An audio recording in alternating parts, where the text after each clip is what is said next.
Di tengah kehidupan masyarakat Desa Loramwetan, Kecamatan Jati, Kabupaten Kudus, berdiri sebuah rumah ibadah yang menjadi pusat kegiatan keagamaan, sosial, dan budaya, Masjid Jami Al-Falah. Namun, di balik kemegahannya saat ini, tersimpan kisah panjang perjuangan, dakwah, dan gotong royong umat Islam sejak hampir 1 abad yang lalu. Sejarah Masjid Jami Al-Falah berawal dari sebuah musola sederhana yang didirikan pada tahun 1348 Hijriah atau 1928 Masehi. Musola ini hanya berukuran 6 kali 8 meter dengan luas total 48 meter persegi. Pengasuhnya adalah seorang ulama karismatik, Kiai Haji Dahlan, yang akrab dijuluki masyarakat sebagai Haji Dunggo. Ya, niko Pak Dahlan di sini manggil wonten riku wonten griya kalih langgar, nggih. Niku bakat di dalan ku wuta.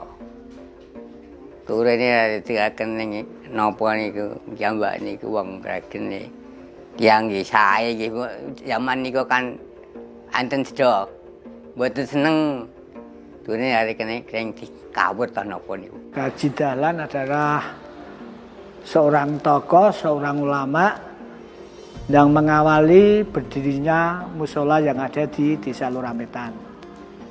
Saat itu Haji Dahlan di samping membuat musola juga mengembangkan media dakwah berupa terbang papat.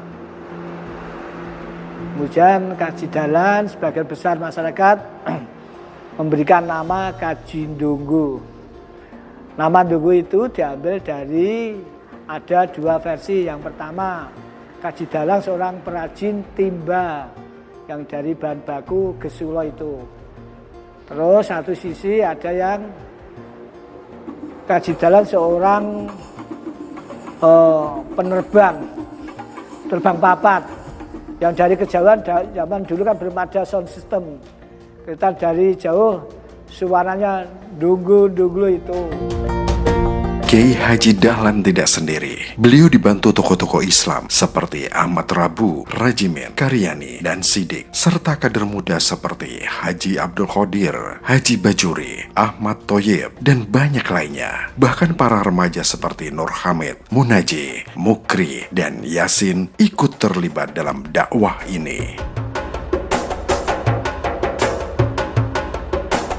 Namun, perjuangan dakwah di masa itu tidak mudah. Pada masa pemerintahan Kepala Desa Surowardoyo 1928 sampai 1937, perhatian pemerintah terhadap agama Islam sangat minim. Hambatan demi hambatan menghadang Kiai Haji Dahlan dan para tokoh agama. Secara keinginan dari masyarakat sudah mulai tahun 36. Cuma terkendala dari pemerintahan desa yang saat itu memang tahun itu belum merdeka. Pihak kolonial Belanda masih mengkekang adanya organisasi atau jamiah yang beraliran agama atau keislaman. Hingga akhirnya pada tahun 1936, seorang tokoh perempuan bernama Hajah Rajimah mewakafkan sebidang tanah di depan rumahnya. Dari sinilah masyarakat mulai merencanakan pembangunan masjid. Setelah merdeka itu tahun 49 baru terwujud keinginan masyarakat untuk membangun sebuah masjid. Itu tahun 1949 yang masih diprakarsai oleh Bapak Haji Dahlan dibantu Bapak Kiai Sahli yang saat itu mengajar ilmu agama.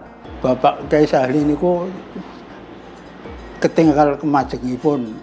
Lah asale langgar niku dados masjid pokoke mulang teng riku diwarai napa carane wong wudu, carane kebersihan, carane anu riku nggih ana napa niku ngadakno peringatan-peringatan ngoten. Seiring bertambahnya jamaah, masjid pun diperluas. Setiap kali masjid diperluas, semuanya dikerjakan dengan semangat kebersamaan. Gotong royong menjadi kekuatan terbesar umat di Loramwetan.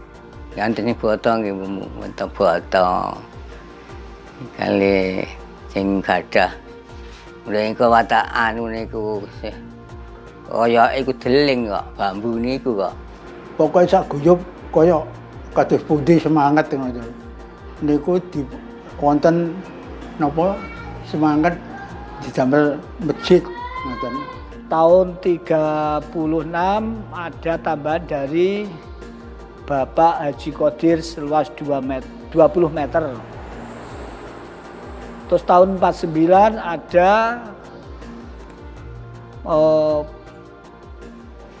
wacana untuk menjadikan masjid. Nah, setelah dibangun ada warga yang menawarkan untuk membeli tanahnya yang namanya Bapak Pajokiri. Dari jamaah waktu itu sudah lumayan banyak, akhirnya jamaah swadaya untuk membeli tanah itu. Kemudian ada lagi tukar guling dari Mbah Sastro Gring sama Mbah Haji Qadir seluas 30 meteran. Setelah itu masjid dibangun, terus sekitar masjid itu ada yang 10 meter, ada yang 15 meter, itu sekitar masjid memberikan tanahnya untuk dibangun masjid agar lebih besar. Itu bangunan yang masjidnya. Terus berkembangnya waktu, masjid Jami kala itu Al-Falah membeli sebidang tanah dari Bapak Maskut. Terus berkembang lagi membeli yang depan Gapura itu luasnya sekitar 45 meteran. Itu semuanya kepada masyarakat lewat lelang tanah wakaf. Yang terus untuk saat ini kemarin beli tanah di depan masjid untuk parkiran sekitar 89 meter. Jadi total saat ini Masjid Besar Al-Falah punyai sertifikat tanah 14, termasuk yang 3 sertifikat itu berupa sawah untuk kebutuhan kemaslahatan masjid.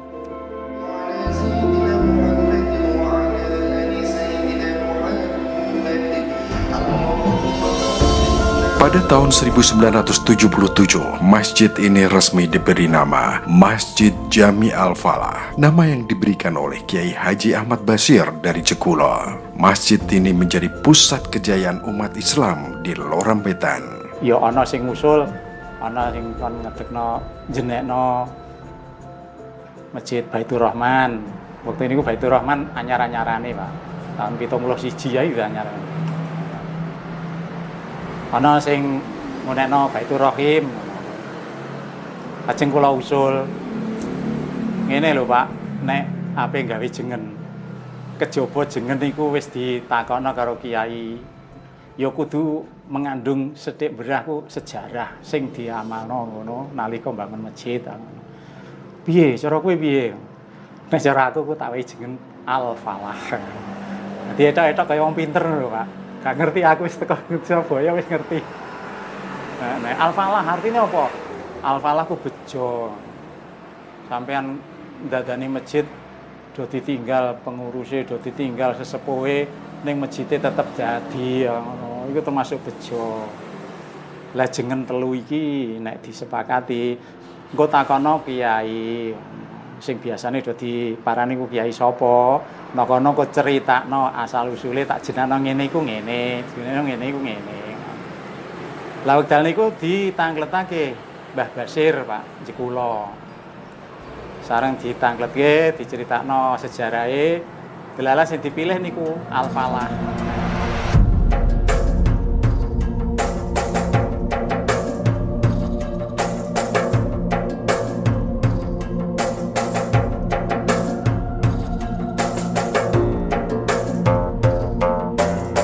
Kita saat ini ada di lantai 3 Masjid Besar Al-Falah. Ini kubahnya yang dibangun mulai tahun 2004. Saat ini memang untuk lantai 3 kurang difungsikan. Masalahnya untuk lantai 2 jamaah sudah mencukupi. Untuk sholat id itu baru jamaah melebar sampai ke lantai 3. Alhamdulillah dengan jerih payah perjuangan pendahulu kala, Masjid Besar Al-Falah ini alhamdulillah sudah berdiri dengan kokoh. Untuk itu kami mengharapkan kepada lapisan masyarakat khususnya Desa Lorambetan untuk merawat dan menjaga Masjid Besar Al-Falah. Semoga kedepannya semakin tambah ramai dan tambah baik. Masjid tidak hanya untuk sholat, tidak hanya untuk ngaji, tapi untuk kemaslahatan umat. Saya mengharapkan masjid ini bisa untuk sentral masyarakat, untuk musyawarah dalam kebaikan. Juga kami mengharap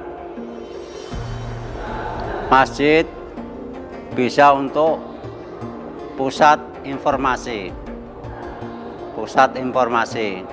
Untuk itu saya mengharapkan kepada rekan-rekan terutama remaja-remaja supaya bisa melayani masyarakat yang terbaik, baik di bidang masalah keagamaan, di bidang perekonomian, bahkan di bidang masalah kesehatan dan lain sebagainya. Dari sebuah musola kecil hingga menjadi masjid yang megah, Masjid Jami Al-Falah Lorambetan adalah bukti nyata bagaimana iman, kebersamaan, dan gotong royong mampu melahirkan warisan besar.